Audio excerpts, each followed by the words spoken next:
Hello আসসালামু আলাইকুম guys, আজকে আরেকটা নতুন ইউটিউব ভিডিও নিয়ে আপনাদের কাছে হাজির হলাম। ভিডিও থাম্বনেল দেখে অবশ্যই বুঝে গেছেন আজকে আমাদের কথা বলার মূল টপিক কি হতে চলেছে। তো বেশি বকবক না করে শুরু করা যাক আমাদের মূল কাজ।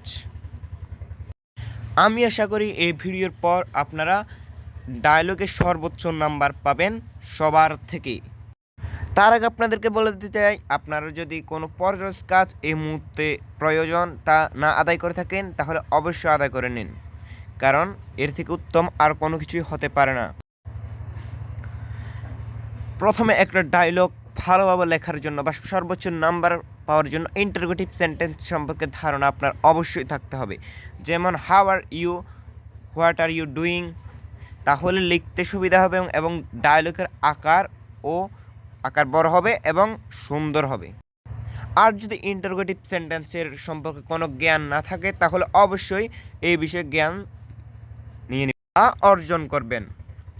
দ্বিতীয়ত আপনাদেরকে ইয়েস বা নো দিয়ে উত্তর করা যায় এমন প্রশ্ন, যেমন আর ইউ শিওর, ইয়েস বা নো, এইটাই দিয়ে উত্তর করা যায়। আবার রিয়েলি, সত্যি, আপনি এটাও ইয়েস বা নো দিয়ে উত্তর করতে পারেন। তাহলে লেখাও সুন্দর হবে, আবার আকারও বড় হবে এবং সর্বোচ্চ নাম্বার পেতে অনেকটাই সাহায্য করবে।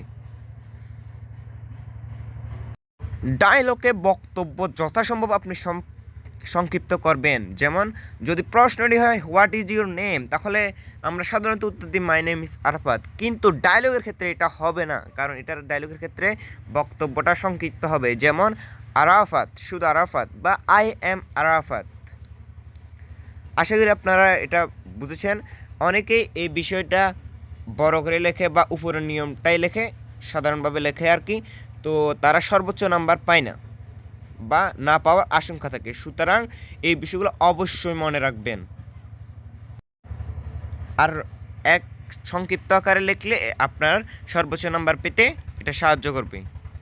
তারপর আর তৃতীয় বিষয় হলো WH কোয়েশ্চেন, যেমন whose, what, where, when, why, how ইত্যাদি দিয়ে শুরু হয়। এগুলো আরেকটা গুরুত্বপূর্ণ বিষয় হলো এগুলোর পরে অক্সিলারি ভার্ব এবং পরে সাবজেক্ট বসে,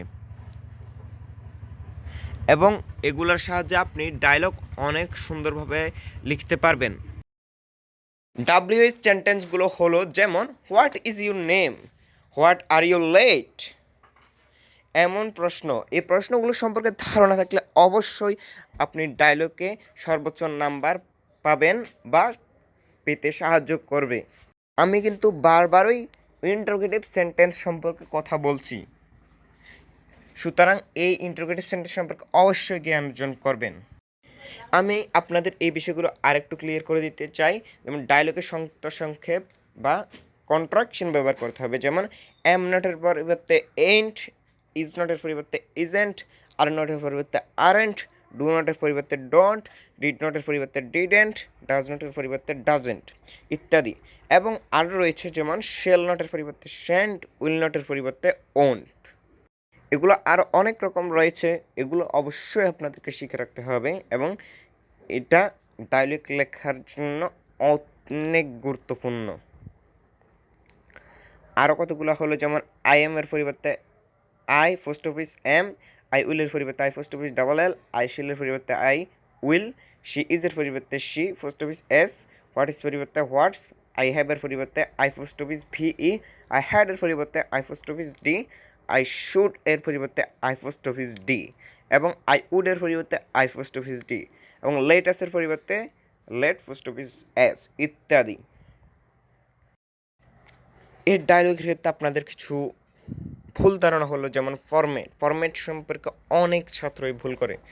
যেমন একটা ফরম্যাট শিখলে অনেকগুলো ডায়লগ লেখা যায়, কিন্তু ফরম্যাটটা আপনি তখনই ফলো করবেন যখন আপনি ডায়লগটা কমন আসবে না, এবং আগে এই ডায়লগটা অবশ্যই শিখে রাখবেন। যদি ডায়লগটা কমন না আসে তাহলে এই ফরম্যাট লিখবেন, না হলে লিখলে নাম্বারটা সংক্ষিপ্ত বা কম পাওয়া যাবে। সুতরাং এই গুরুত্বপূর্ণ টিপসগুলো অবশ্যই মনে রাখবেন এবং ভিডিওটা কীরকম লাগছে সেটা অবশ্যই জানাবেন, এবং পরবর্তী কোন বিষয়ের জন্য ভিডিও দরকার তাও অবশ্যই বলে যাবেন। লাইক কমেন্ট সাবস্ক্রাইব এটা আপনাদের বিষয়, আপনাদের ভালো লাগলে দিবেন। এবং আপনারা যদি এই তথ্যগুলো দিয়ে কোনো উপকার হন তাহলে অবশ্যই সাবস্ক্রাইব করে দিবেন। দিনে ভালো থাকবেন, সুস্থ থাকবেন। আল্লাহ হাফেজ।